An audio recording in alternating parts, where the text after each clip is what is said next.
आप सभी लोगों को ईद मुबारक। आज ईद के मौके पर मैं आप लोगों को मुंशी प्रेमचंद्र की लिखी हुई कहानी ईदगाह सुनाने जा रहा हूँ। ये कहानी मैंने 4th या 5th स्टैंडर्ड में पढ़ी थी। रमज़ान के पूरे 30 रोज़ों के बाद ईद आई है। कितना मनोहर, कितना सुहावना प्रभात है। वृक्षों पर कुछ अजीब सी हरियाली है, खेतों में कुछ अजीब रौनक है, आसमान पर कुछ अजीब लालिमा है। आज का सूर्य देखो, कितना प्यारा, कितना शीतल, मानो संसार को ईद की बधाई दे रहा है। गांव में कितनी हलचल है, ईदगाह जाने की तैयारियां हो रही हैं। किसी के कुर्ते में बटन नहीं है, पड़ोस के घर में सुई धागा लेने दौड़ा जा रहा है। किसी के जूते कड़े हो गए हैं, उनमें तेल डालने के लिए तेली के घर भागा जाता है। जल्दी जल्दी बैलों को सानी पानी दे दें, ईदगाह से लौटते लौटते दोपहर हो जाएगी। 3 कोस का पैदल रास्ता, फिर सैकड़ों आदमियों से मिलना, भेंट करना, दोपहर के पहले लौटना असंभव है। लड़के सबसे ज्यादा खुश हैं। किसी ने 1 रोजा रखा है, वो भी दोपहर तक, किसी ने वो भी नहीं रखा, लेकिन ईदगाह जाने की खुशी उनके हिस्से की चीज है। रोजे बड़े बूढ़ों के लिए होंगे, इनके लिए तो ईद है। रोज ईद का नाम रटते थे, आज वो आ गई। अब जल्दी पड़ी है कि लोग ईदगाह क्यों नहीं चलते।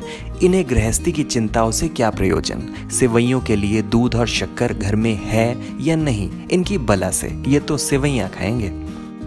उनकी अपनी जेबों में तो कुबेर का धन भरा हुआ है। बार बार जेब से अपना खजाना निकाल कर गिनते हैं और खुश होकर फिर रख लेते हैं।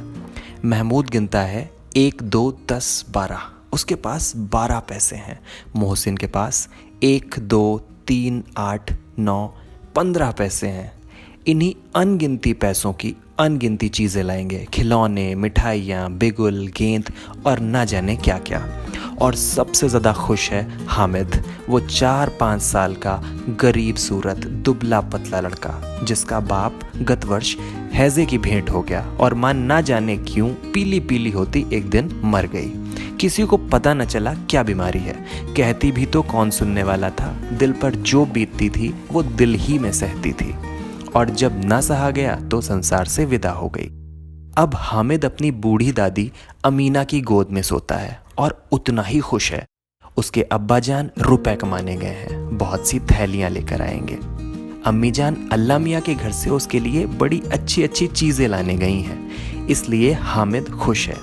आशा तो बड़ी चीज है, और फिर बच्चों की आशा, उनकी कल्पना तो राई का पर्वत बना लेती है। हामिद के पांव में जूते नहीं हैं, सिर पर एक पुरानी धुरानी सी टोपी जिसका गोटा काला पड़ गया है। फिर भी वो खुश है। जब उसके अब्बाजान थैलियां और अम्मीजान नियामतें लेकर आएंगे तो वो दिल के अरमान निकालेगा।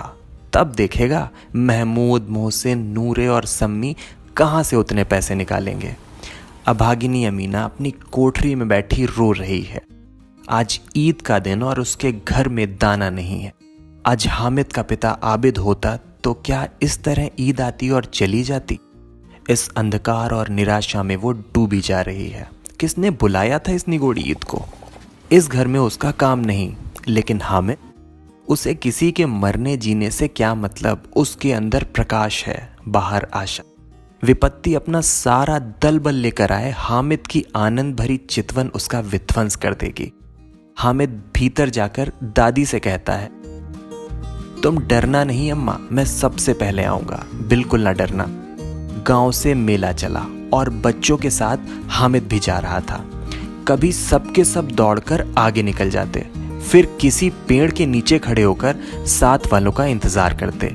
ये लोग क्यों इतना धीरे चल रहे हैं। हामिद के पैरों में तो जैसे पर लग गए हैं। शहर का दामन आ गया। सड़क के दोनों ओर अमीरों के बगीचे हैं। पक्की 4 दीवारी बनी हुई है। पेड़ों में आम, लीचियां लगी हुई हैं। अब बस्ती घनी होने लगी थी। ईदगाह जाने वालों की टोलियां नजर आने लगी थीं। एक से एक भड़कीले वस्त्र पहने हुए, कोई इक्के तांगे पर सवार, कोई मोटर पर। सभी इत्र में बसे, सभी दिलों में उमंग लिए हुए। ग्रामीणों का वो छोटा सा दल अपनी विपन्नता से बेखबर, संतोष और धैर्य में मगन चला जा रहा था। बच्चों के लिए नगर की सभी चीजें अनोखी थीं। जिस चीज की ओर ताकते ताकते ही रह जाते, और पीछे से बार बार हॉर्न की आवाज होने पर भी नहीं देखते। सहसा ईदगाह नजर आया।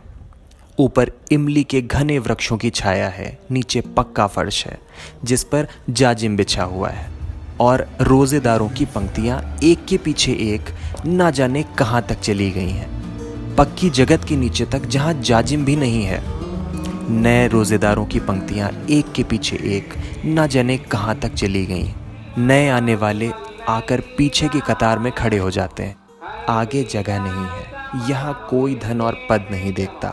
इस्लाम की निगाह में सब बराबर हैं। इन ग्रामीणों ने भी वजू किया और पिछली पंक्ति में खड़े हो गए। कितना सुंदर संचालन है, कितनी सुंदर व्यवस्था। लाखों सिर एक साथ सजदे में झुक जाते हैं और फिर सब के सब एक साथ खड़े हो जाते हैं, एक साथ झुकते हैं और एक साथ घुटने के बल बैठ जाते हैं। कई बार यही क्रिया होती है, जैसे बिजली की लाखों बत्तियां एक साथ प्रदीप्त हों और एक साथ बुझ जाएं, जिसकी सामूहिक क्रियाएं विस्तार और अनंतता हृदय को श्रद्धा, गर्व और आत्मानंद से भर देती थी। मानो भ्रातृत्व का एक सूत्र इन समस्त आत्माओं को एक लड़ी में पिरोए हुए है। नमाज खत्म हो गई है, लोग आपस में गले मिल रहे हैं। तब मिठाई और खिलौने की दुकानों पर धावा होता है। चरखी है, लकड़ी का हाथी, घोड़े, ऊंट छड़ों से लटके हुए हैं। 1 पैसा देकर बैठ जाओ और 25 चक्रों का मजा लो। महमूद और मोहसिन, नूरे और सम्मी इन घोड़ों और ऊँटों पर बैठते हैं।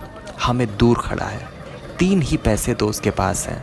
उसने अपने कोष का 1/3 ज़रा सा चक्कर खाने के लिए वो नहीं दे सकता। खिलौने के बाद मिठाइयाँ आती हैं। किसी ने रेवड़ियाँ ली हैं, किसी ने गुलाब जामुन, किसी ने सोहन हलवा। मज़े से खा रहे हैं।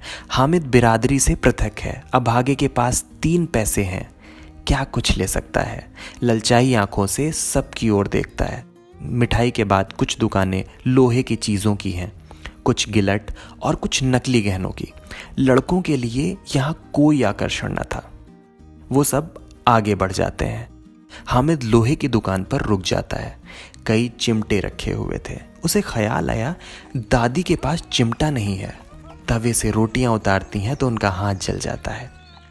अगर वो चिमटा लेकर दादी को दे दे तो वो कितना खुश होंगी। फिर उनकी उंगलियां कभी नहीं जलेंगी। घर में एक काम की चीज़ हो जाएगी। खिलौने से क्या फ़ायदा, व्यर्थ में पैसे खराब होंगे। उसने दुकानदार से पूछा, ये चिमटा कितने का है? दुकानदार ने उसकी ओर देखा और कोई आदमी साथ में ना देखकर कहा, तुम्हारे काम का नहीं है। हामिद ने पूछा, बिकाऊ है कि नहीं? दुकानदार ने जवाब दिया, बिकाऊ क्यों नहीं है, यहाँ लाद कर क्यों लाया हूँ। तो बताते क्यों नहीं क्या पैसे का है? दुकानदार ने बोला, 6 पैसे लगेंगे। हामिद का दिल बैठ गया। ठीक ठीक बताओ। ठीक ठीक 5 पैसे लगेंगे, लेना हो लो, नहीं तो चलते बनो। हामिद ने कलेजा मजबूत करके कहा, 3 पैसे लोगे? ये कहता हुआ वो आगे बढ़ गया कि दुकानदार की घुड़कियां ना सुने। लेकिन दुकानदार ने घुड़कियां नहीं दी, बुलाकर चिमटा दे दिया। हामिद ने उसे इस तरह कंधे पर रखा मानो बंदूक है और शान से अकड़ता हुआ संगियों के पास आया। 11 बजे सारे गांव में हलचल मच गई। मेले वाले आ गए। मोहसिन की छोटी बहन ने दौड़कर उसके हाथ से मिट्टी का खिलौना छीन लिया और मारे खुशी के जो उछली तो मिट्टी का खिलौना नीचे आ गिरा। इस पर भाई बहन में मारपीट शुरू हो गई। दोनों खूब रोए। उसकी अम्मा शोर सुनकर बिगड़ी और दोनों को ऊपर से 2-2 चांटे लगा दिए। अब मियाँ हामिद का हाल सुनिए। अमीना उसकी आवाज़ सुनते ही दौड़ी और उसे गोद में उठाकर प्यार करने लगी। तभी उसके हाथ में चिमटा देखकर वो चौंकी। ये चिमटा कहाँ था? हामिद बोला, मैंने मोल लिया है। क्या पैसे में? हामिद बोला, 3 पैसे दिए। अमीना ने छाती पीट ली। ये कैसा बेसमझ लड़का है कि दोपहर हुआ, कुछ खाया न पिया, लाया क्या? चिमटा। सारे मेले में तुझे और कोई चीज़ न मिली जो ये लोहे का चिमटा उठा लाया? हामिद ने अपराधी भाव से कहा, तुम्हारी उंगलियां तवे से जल जाती थीं, इसलिए मैंने इसे लिया। बुढ़िया का क्रोध तुरंत स्नेह में बदल गया और स्नेह भी वो नहीं जो प्रगल्भ होता है और अपनी सारी कसक शब्दों में बिखेर देता है। ये मुंह के स्नेह था, खूब ठोस, रस और स्वाद से भरा हुआ। बच्चे में कितना त्याग, कितना सद्भाव और कितना विवेक है। दूसरों को खिलौना लेते और मिठाई खाते देखकर इसका मन कितना ललचाया होगा। इतना जब्त इससे कैसे हुआ? वहां भी इसे अपनी बुढ़िया दादी की याद बनी रही। अमीना का मन गदगद हो गया। बच्चा हामिद बूढ़ा हामिद सा लग रहा था और बुढ़िया अमीना बालिका अमीना बन गई है। वो रोने लगी, दामन फैलाकर हामिद को दुआएं देती जाती और आंसू की बड़ी बड़ी बूंदें गिराती जाती। हामिद इसका रहस्य क्या समझता? ये कहानी थी ईद के मौके पर मुंशी प्रेमचंद्र की लिखी हुई ईदगाह। ये कहानी आपको कैसी लगी कमेंट में बताएं। वीडियो को लाइक करें, शेयर करें और चैनल सब्सक्राइब करना ना भूलें।